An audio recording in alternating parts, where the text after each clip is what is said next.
अभी तक सबको पता है कि पेट्रोल डीजल के दाम बहुत ज़्यादा बढ़ गए थे, सब जानते हैं इस बात को, बहुत अच्छे से जानते हैं। उसके बाद जब उपचुनाव के नतीजे आए, उसके बाद बीजेपी को झटका लगा, जो कि जैसे कि वहाँ के अमित शाह जी बोल रहे हैं, न्यूज़ चैनल बोल रहे हैं, मोदी जी ने दिया दिवाली का तोहफा, मोदी जी ने दिया दिवाली का गिफ्ट, 5-5 रुपये कम किए, एक्साइज ड्यूटी घटाई, ठीक है, एक्साइज टैक्स कम किया, अच्छी बात है। लेकिन मुझे एक बात ये बताओ यार कि जहाँ पे इस टाइमिंग पे बीजेपी गवर्नमेंट है जिस स्टेट में, वहाँ के तो वेट भी कम हो गए हैं, ठीक है, लेकिन उसके बाद जहाँ पे कांग्रेस सरकार है वहाँ पे वेट कम क्यों नहीं हुए हैं? कांग्रेस की सरकार जहाँ जहाँ पर है उस राज्य की सरकार बोले कि हम वेट कम नहीं कर सकते, इससे हमारी बचत में प्रॉब्लम आएगा, हमारे खजाने में प्रॉब्लम आ रहा है। पहले आपके राहुल गांधी, आपकी प्रियंका गांधी महंगाई करती हैं, उसके बाद जब जैसे तैसे पेट्रोल के किसी भी बहाने से उपचुनाव के नतीजे घोषित होने के बाद हुआ हो या कुछ भी हुआ हो, या मोदी जी को लगा हो कि अब हमारी सरकार नहीं आएगी अगर हम दाम नहीं गिरा रहे हैं, कोई भी चीज़ हो, लेकिन उसके बाद जहाँ पे कांग्रेस की सरकार है वहाँ पे भी तो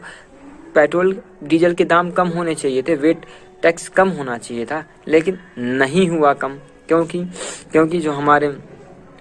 हम लोग सिर्फ राजनीति करना जानते हैं, रियल बात बता रहा हूँ, इंडिया में सिर्फ राजनीति होती है, कोई भी पार्टी उठा लो आप, बस इस पार्टी ने महंगाई की चरम सीमा पार कर दी, इस पार्टी में, इस सरकार में बेरोजगारी की चरम सीमा पार हो गई, इस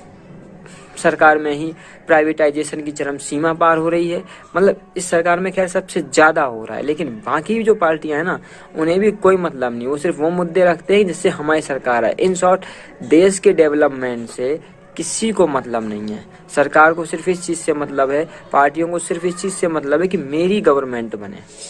ठीक है। जैसे कि जब पेट्रोल डीजल के दाम ज़्यादा थे तो कांग्रेस चिल्ला रही थी, हैं, अब वही कांग्रेस बोल रही है कि मैं अपने राज्य में पेट्रोल डीजल के दाम कम नहीं कर सकता या नहीं कर सकती, मैं अपने राज्य में वेट को कम नहीं कर सकता। क्यों सर? जहाँ पे बीजेपी सरकार है, स्टेट गवर्नमेंट, वहाँ पे भी तो बीजेपी सरकार ने अपने वेट को कम किया है ना। फॉर एग्जांपल यूपी में ही मान लीजिए पेट्रोल पे 7 रुपये घटाए गए हैं, डीजल पे 2 रुपये घटाए गए हैं, लेकिन घटा के सब पे बराबर 12-12 रुपये कम हुआ है ना, हैं? फिर तो आप लोगों को भी सोचना चाहिए ना इस चीज़ पे लेके कि खाली मतलब ड्रामे के लिए आते हो आप लोग।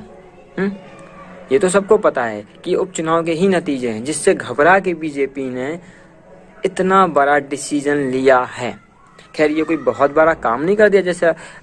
चैनल्स वाले, न्यूज़ चैनल्स वाले बता रहे हैं, वो हालांकि लॉलीपॉप थमा दी गई है, लेकिन चलो कहा जाता है ना होने से कुछ होना अच्छा है, तो कम से कम कुछ हुआ, किसी भी बहाने से हुआ, तो इसमें बुराई करने वाला कोई लॉजिक नहीं बनता है,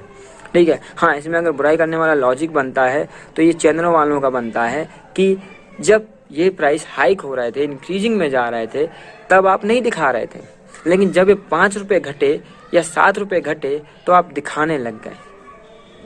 है ना। तो ये चीज़ गलत है। ये चीज़ ये शो करती है कि आप रियल में बिकी हुई मीडिया हो,